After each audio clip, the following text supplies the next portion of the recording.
Segunda hora de Cita Éxitos corresponde hablar de temas de interés y vamos a estar conversando sobre el panorama electoral de los Estados Unidos y cómo estas elecciones decisivas, no solo en Estados Unidos del 2024, inciden en el desarrollo regional, refiriéndome a Latinoamérica. Vamos a conversar con el analista político, analista internacional y colega periodista Alejandro Linares Mendoza. Siempre bienvenido a esta Cita Éxitos. Buenos días, bienvenido. Hola, ¿qué tal? Buenos días, es un gusto poder acompañarles. Igual, nos vemos de cara a unas elecciones en las que pareciera que hay mayor distancia en este caso o mayor separación entre republicanos y demócratas en una carrera donde tras el atentado contra Donald Trump habría disparado las encuestas y algunos desaciertos del actual presidente Joe Biden en medio de quienes solicitan su retirada con una convención nacional republicana que entró ayer en su tercer y penúltimo día con renovadas muestras de unidad en torno al indiscutible líder de formación y el expresidente y candidato de la Casa Blanca Donald Trump. Claro, bueno, a ver, en apariencia pudiésemos hablar de cierta ventaja de parte del expresidente Donald Trump en términos de intención de voto, sobre todo después del atentado del día sábado. Sin embargo, al día de hoy, si nosotros revisamos páginas web como Real Clear Politics, hay otra página web que se llama 538, ambas hacen promedios diarios de encuestas que miden precisamente la intención de voto dentro de los Estados Unidos. Si revisamos estas páginas, vamos a notar que la diferencia en términos de intención de voto, aun cuando beneficia al expresidente Trump, se mantiene por debajo del 3%. Es decir, está entre el 0 y el 3%. Eso nos permite hablar de un escenario de empate técnico.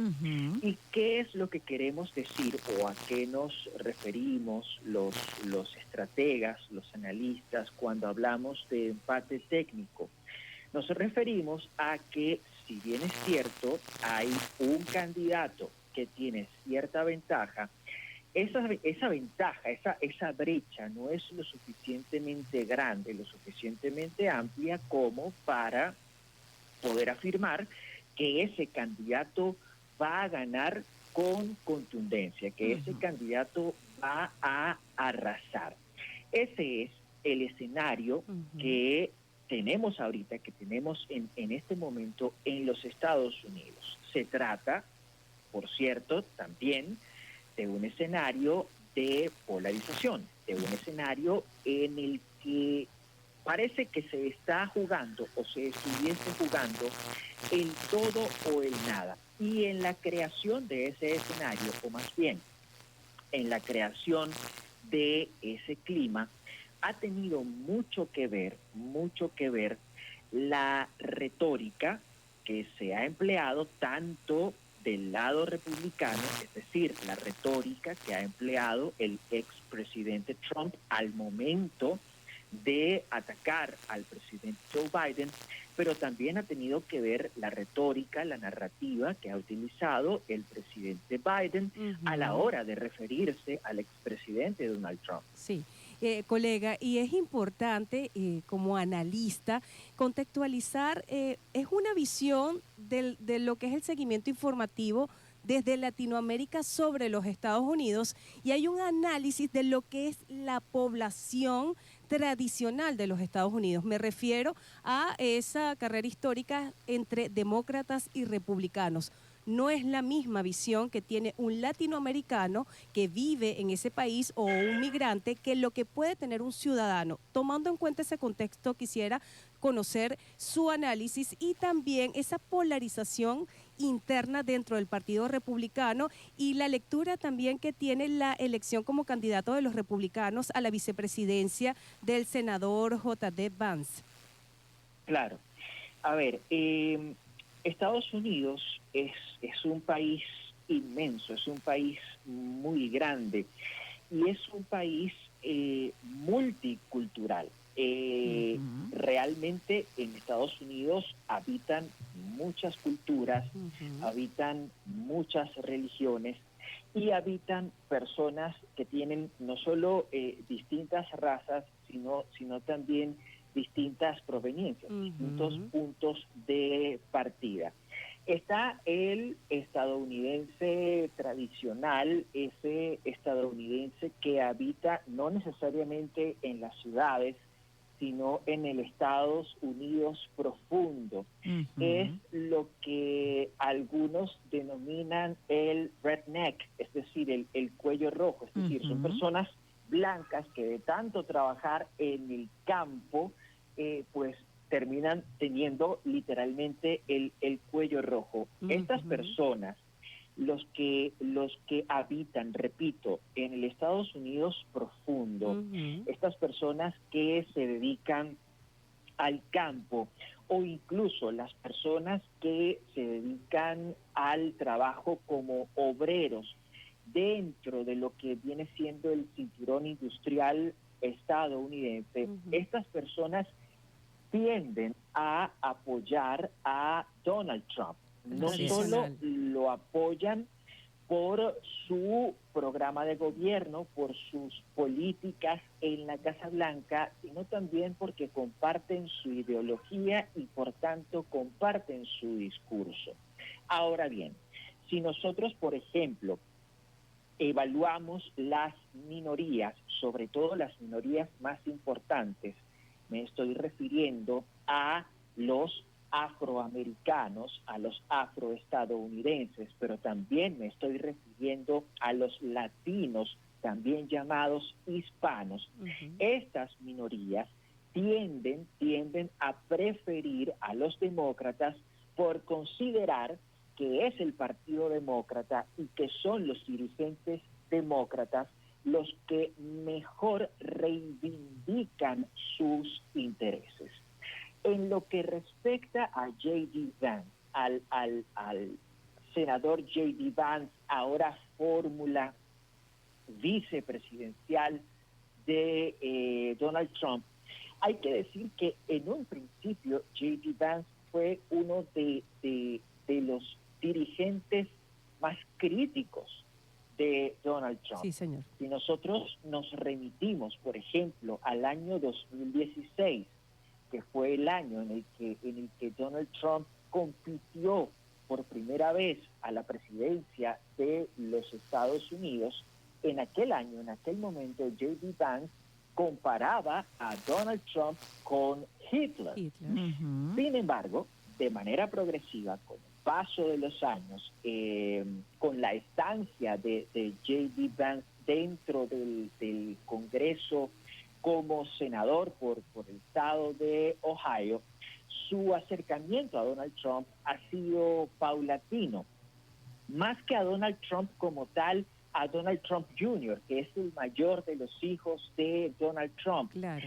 Y al parecer este roce con la familia Trump es lo que ha hecho o lo que ha permitido que al día de hoy J.D. Vance haya pasado de ser un crítico de Donald Trump a ser un conservador de línea dura, un conservador a toda ley que no solo respalda al expresidente, sino que ahora es su virtual vicepresidente, y digo virtual porque sería vicepresidente de Estados Unidos en caso de que Donald Trump gane las elecciones. Y también puede verse como una táctica interesante de los propios republicanos, ¿no? Es así, y pues se toca un tema interesante que tiene que ver con los latinos y cuál sería el impacto del voto latino en las elecciones estadounidenses, pero este tema vamos a hablar luego de esta pausa musical. Son las 10:24.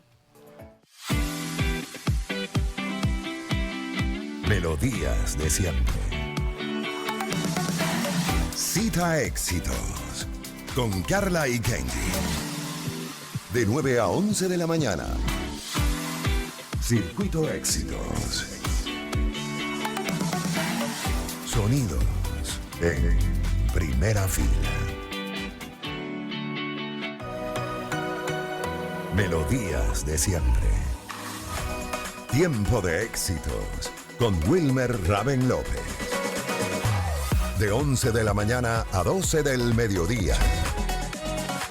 Circuito Éxitos. Sonidos en primera fila. Melodías de siempre.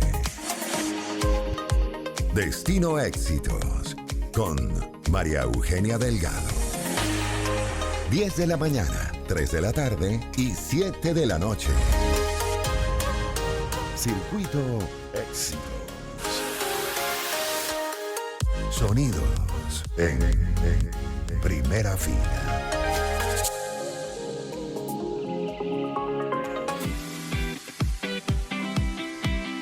Melodías de siempre. Gente de éxito con Andrea Rocha. Todos los sábados y domingos de 10 de la mañana a 12 del mediodía. Circuito Éxitos. Sonidos en primera fila. Melodías de siempre. Menú Éxitos con Yanely Méndez. De 12 del mediodía a 1 de la tarde. Circuito Éxitos. Sonidos en primera fila. Melodías de siempre. El podcast con Emerson Ramírez. Cada fin de semana, de 4 a 6 de la tarde.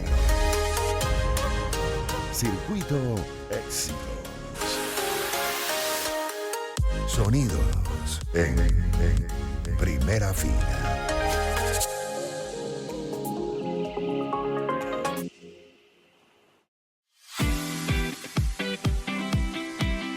Melodías de siempre.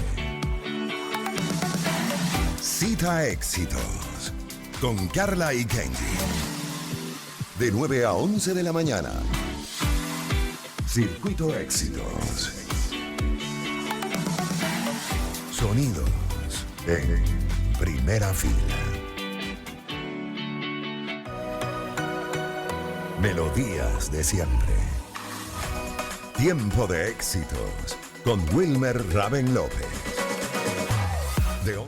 Son las 10:27 de la mañana. Continuamos con más de esta cita de éxitos y nuestra conversación con Alejandro Linares Mendoza, analista político, analista internacional y colega periodista. Estamos hablando con él sobre el panorama electoral en los Estados Unidos y dejamos abierta la interrogante sobre el impacto latino en las elecciones estadounidenses. Alejandro. Colega, lo escuchamos. Bueno, interesante tema, es decisivo este 2024. Estábamos comentando no solo en lo que es la política comercial venezolana, en Estados Unidos, incluso en otros países. Y estamos hablando, y como ya hizo el análisis nuestro colega y analista internacional y político, nuestro invitado Alejandro Mendoza, refiriéndose al criterio de lo que es una población tradicional norteamericana y lo que él mismo calificó desde el punto de vista del análisis como minorías que hacen vida en los Estados Unidos. Así es, y una de ellas es precisamente los latinos, y bueno, desde el punto de vista de un experto, pues ¿cuál sería el impacto latino en las elecciones estadounidenses, Alejandro? Sí. A ver, los latinos están llamados a ser, al menos en el caso de la elección presidencial que va a tener lugar en noviembre de este año, están llamados a ser una minoría clave. Se estima, y esto es una estimación, quiero dejarlo claro, es una probabilidad. Se estima que por lo menos 15 millones de latinos van a participar en las elecciones presidenciales de este año. Y dado ese número, tanto demócratas como republicanos están intentando ganarse el corazón de los latinos, porque saben que se trata de una cantidad de votos importante, sobre todo en una elección que luce reñida, en una elección que se va a ganar o se va a perder no por millones de votos, sino por miles de votos. Entonces, repito, tanto demócratas como republicanos están tratando de conquistar el voto latino. Ahora bien, ¿qué sucede con los latinos? Lo que sucede es que, históricamente hablando, los latinos tienen una tendencia prodemócrata. Se sienten más identificados con los demócratas, pues la ideología y las políticas demócratas reivindican mucho mejor las demandas hechas por la comunidad latina, que también se denomina comunidad hispana. Sin embargo, hay estudios interesantes que han sido hechos este año de cara a la elección de noviembre, que demuestran que los latinos, el voto latino, ya no son los mismos latinos de antes. Los latinos de hoy en día ya no son los mismos latinos de hace unos años, que se preocupaban exclusivamente, por ejemplo, del tema migratorio, que se preocupaban de las políticas en materia de inmigración ilegal. A los latinos de hoy en día les interesa mucho, por ejemplo, el tema económico, el tema inflacionario, cómo se va a resolver esa inflación que, aunque discreta, existe y experimenta Estados Unidos, cómo se van a generar nuevos y más puestos de empleo. Estos son temas que, lo repito, antes no le interesaban a la comunidad latina y que ahora empiezan a estar en el foco de los latinos, y es allí donde los republicanos y donde el expresidente Donald Trump pudiesen incidir para robarle parte del voto latino al Partido Demócrata. Así es, y queda poco tiempo, pero hay preguntas importantes que sé que como analista sí nos va a poder, sí va a alcanzar el tiempo. Es determinante esta elección 2024 en los Estados Unidos, del proceso comercial de Estados Unidos, en referencia a nuestro país. ¿Cómo podría ser decisivo para Venezuela? 2, ¿cómo podría ser decisivo para Latinoamérica? Y que tome mucho en cuenta la variable geopolítica, y me estoy refiriendo a Gaza, me estoy refiriendo a Ucrania, y también la variable comercial con China. Es muy largo, pero vamos a ver qué nos puede responder en tan poco tiempo. Son como 2 minutos. Ok, voy con la primera pregunta. El resultado de la elección presidencial de noviembre de este año en Estados Unidos va a ser clave, va a ser decisivo para Venezuela. Sí, definitivamente sí. ¿Por qué? Porque si ganase el presidente Joe Biden, muy probablemente la política hacia Venezuela va a ser la que hemos visto hasta el día de hoy.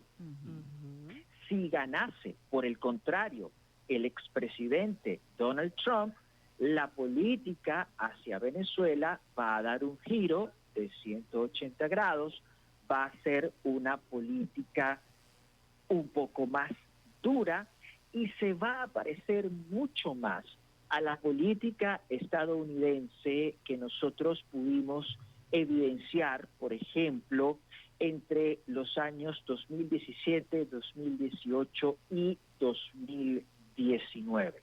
De manera que sí, el resultado de la elección electoral en Estados Unidos va a ser importante para Venezuela y para los venezolanos dentro y fuera de Venezuela, porque hay que decir que Donald Trump tuvo una política hacia la diáspora venezolana completamente diferente a la política que ha tenido hacia la diáspora venezolana el presidente Joe Biden. Ujú. Con relación a América Latina, es posible que con Donald Trump en el despacho oval en la Casa Blanca, América Latina pase a un segundo plano.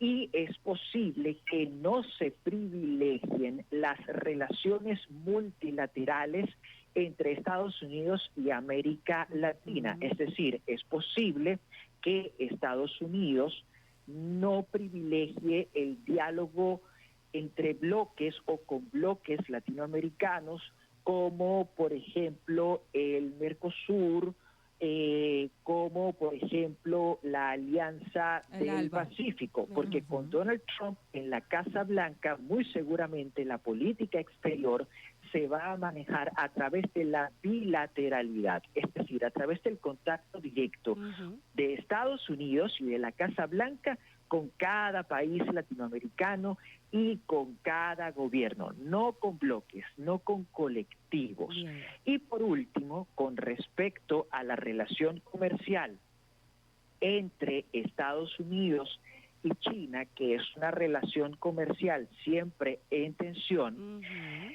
a finales del año pasado, el presidente Joe Biden se reunió en una cumbre que, si mal no recuerdo, se celebró en California, se reunió con el presidente chino Xi Xi Jinping, Jinping. y básicamente lo que se acordó fue un pacto de no agresión. Básicamente lo que se acordó fue no agredirse, no atacarse, aun cuando las ideologías entre Washington y Pekín son bien distintas, Así es. bien diferentes.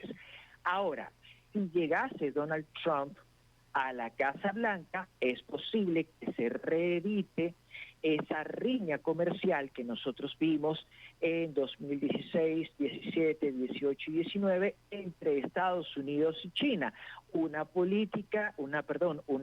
rencilla comercial, una riña comercial que estuvo encabezada por una política arancelaria, es decir, por la imposición mutua de aranceles a las importaciones, porque Claro, y conforme Estados Unidos le colocaba aranceles a las importaciones chinas, China hacía lo mismo con las ajá. importaciones estadounidenses. Así es, aranceles que además pues movieron el piso de la economía mundial luego de esta disputa este enfrentamiento económico entre Estados Unidos y China. Gracias, Alejandro, por tan excelente análisis que nos compartiste el día de hoy. Lamentablemente en radio el tiempo vuela, nos toca despedirnos, no sin antes pues darte las gracias, y a quienes nos escuchan pueden compartir más de estas impresiones a través de las redes sociales que nos comparte nuestro invitado el día de hoy. Son las 10:37 de la mañana.